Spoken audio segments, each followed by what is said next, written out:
Oke, pada pertemuan kali ini saya akan menjelaskan fungsi-fungsi tombol pada keyboard yang berfungsi pada Windows 10.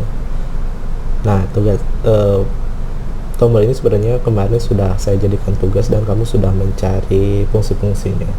Oke, kita mulai yang pertama, yaitu fungsi tombol ESC atau escape. Ya, jadi ESC itu singkatan dari escape, yaitu berfungsi untuk perintah no atau tidak, stop atau berhenti, abort atau cancel atau nggak jadi, terus quit atau exit. Jadi contohnya seperti ini. Saya sudah membuat file di dokumen di Microsoft Word. Contohnya tidak sengaja kita ke close. Tuh, nah, terus kamu biasanya bingung gitu, ini pencet apa, save dan save atau cancel. Nah, supaya kita nge-cancel, cara cepatnya adalah dengan ESC, yaitu untuk membatalkan perintah close tadi.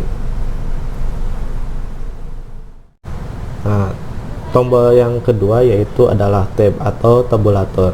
Fungsi dari tab sendiri adalah untuk berpindah satu tabulasi ke sebelah kanan. Contohnya dari tulisan ini kita mau pindah, misalkan kita mau ketik nama dan kelas, nama terus kelas. Nah, misalkan namanya di sini Ahmad, kelasnya misalkan 10 apa ya, IPA misalkan. Nah, supaya sejajar si nama dan kelas ini, kamu gunakan tab tuh. Nah, jadi nanti dia akan sejajar. Nah, kalau biasanya kamu menggunakan ini menggunakan spasi. Kalau menggunakan spasi terus, maka ini akan sejajar. Nah, ini fungsi dari tab, yaitu memindahkan satu tabulasi ke sebelah kanan. Teng, teng. Oke. Yang ketiga adalah tombol caps lock. Nah, apabila tombol caps lock ini menyala, maka akan menunjukkan bahwa huruf kapitalnya diaktifkan. Nah, saya akan coba dengan bantuan on screen keyboard biar kelihatan.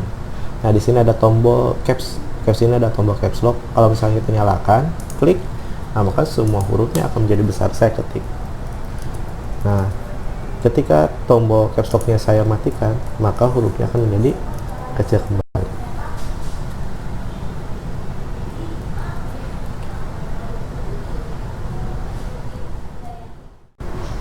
Oke, fungsi tombol yang keempat adalah shift.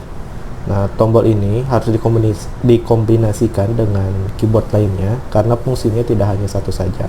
Beberapa fungsi tombol shift yaitu menghapus permanen, mengubah nama file, dan memilih teks atau file. Ini saya contohkan di sini. Misalkan saya punya file di sini. Nah, di teks dokumen ini misalkan mau saya rubah dengan namanya menjadi SMK PGRI. Nah, kamu cukup tekan shift terus klik di sini. Nah, di sini namanya akan terseleksi, terus kita cukup tinggal rubah, misalkan menjadi SMK PGRI 09. Oke, kalau sudah selesai tinggal enter. Nah, ini satu untuk merubah. Terus yang kedua yaitu untuk seleksi. Jadi kalau kita tekan shift, nah jadi itu seleksi semua filenya, tapi save ini harus sejajar semuanya, tidak bisa memilih secara acak. Di teks pun sama. Nah, kalau kita pakai shift tekan terus ke samping, maka akan terpilih si teksnya. Terus yang terakhir yaitu untuk mendelete permanen, karena kalau misalnya kita delete aja, si file itu akan tetap ada pada recycle bin namanya. Recycle bin, nah ini tetap ada, ya kan? Nah, supaya si file ini tidak kembali muncul, maka kamu tekan shift dengan delete. Nah, are you sure that you want to permanently delete this file? Nah, yes. Nah, ini nggak akan ada lagi di recycle bin. Kita coba. Jadi kalau kamu filenya kehapus, sebenarnya masih ada di recycle bin. Nah, sekarang ini nggak ada kan, SMKPG 109-nya. Kelima, tombol CTRL. Nah, si tombol CTRL ini ya fungsinya hampir sama dengan tombol shift, karena dia tidak bisa berdiri sendiri, harus dikombinasikan dengan keyboard lainnya. Beberapa fungsi tombol CTRL yaitu satu, memilih file yang dimau atau secara acak, dua, memilih semua file atau teks, tiga, berpindah kursor satu kalimat. Misalkan kita memilih file, nah kalau tadi menggunakan shift kan semuanya, nah kalau ini kita memilihnya gini, CTRL, nah klik dulu terus CTRL, misalnya memilih yang ini, klik, nah jadi kita bisa memilih seleksi tidak sejajar. Ini yang pertama. Terus yang kedua, dapat memilih semua file. Caranya kamu tekan CTRL dengan A gitu, jadi semua file terseleksi. Sama halnya dengan teks ya, teks juga bisa. Nah CTRL dengan A, nah gitu. Terus satu lagi, CTRL ini bisa berpindah satu kalimat, CTRL dengan kursor ke kanan. Nah gitu, jadi si CTRL ini memang harus dikombinasikan. Yang keenam, ada tombol Windows. Nggak ada tulisannya Windows, tapi ada logonya seperti ini nih, yang saya buletin ini. Nah logo Windows ini berfungsi untuk membuka start menu pada Windows. Nah selain untuk menampilkan start menu, tombol Windows ini juga berfungsi jika dikombinasikan dengan keyboard lainnya. Nah kita contoh dulu nih. Kalau kita mau menampilkan start menu yang ini, nah sebenarnya kamu tidak usah ngeklik ke sini, kamu cukup tekan aja tombol Windows yang ada di keyboard, maka dia akan muncul. Nah salah satu kombinasi yang sering saya gunakan pada Windows yaitu Windows plus E. Windows plus E ini akan berfungsi untuk membuka file explorer. Jadi kamu nggak usah cari-cari di mana file explorer, tinggal Windows dengan E. Tombol yang ketujuh yaitu adalah tombol ALT, yaitu adalah tombol alternatif yang biasanya jarang digunakan. Tombol ALT ini harus dikombinasikan dengan keyboard lainnya. Beberapa fungsi tombol ALT yaitu pindah window atau close aplikasi. Contohnya, kursor saya tidak bergerak ya, saya simpan kursornya di sini. Nah, kalau misalkan kamu pindah ke Microsoft Word, ya kamu pencet ALT dengan tab. Nah, kamu tinggal pencet lagi tabnya, ALT-nya ditekan, pencet lagi tabnya, terus pencet lagi tabnya.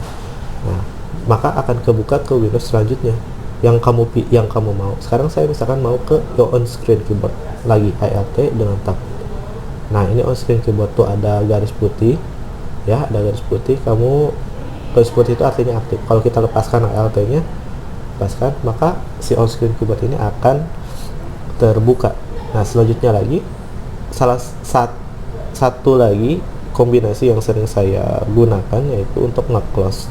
Cara untuk meng-close Windows kayak gini atau aplikasi kayak gini, cara cepatnya adalah dengan ALT. ALT-nya aktif ya, dengan F4. Nah, maka dia akan keluar. Sama dengan ini juga ALT F4. Nah, cuma kalau ini karena belum di save, maka kita harus save. Saya pencet don't save ya. Tuh. Nah, dia akan keluar. Nah, untuk tombol yang ke-8 dan ke-9 saya gabungkan aja karena mempunyai fungsi yang tidak berbeda, backspace dan delete. Nah, si backspace ini berfungsi untuk menghapus teks kita. Nah, tapi dia berfungsi menghapusnya pada bagian belakang kursor kita. Jadi sebelah kiri kursor kita. Jadi kalau kita ketik backspace, nah maka akan terhapus yang bagian belakangnya. Berbeda halnya dengan delete. Kalau delete menghapus bagian sebelah kanan kursornya atau di depan kursor kita. Kalau kita pencet delete, maka teks yang di depannya akan terhapus. Nah, si delete ini juga berfungsi untuk menghapus file. Misalkan kita mau menghapus file, misalkan ini recording 2 kita mau hapus, kita tinggal pencet delete, nah maka dia akan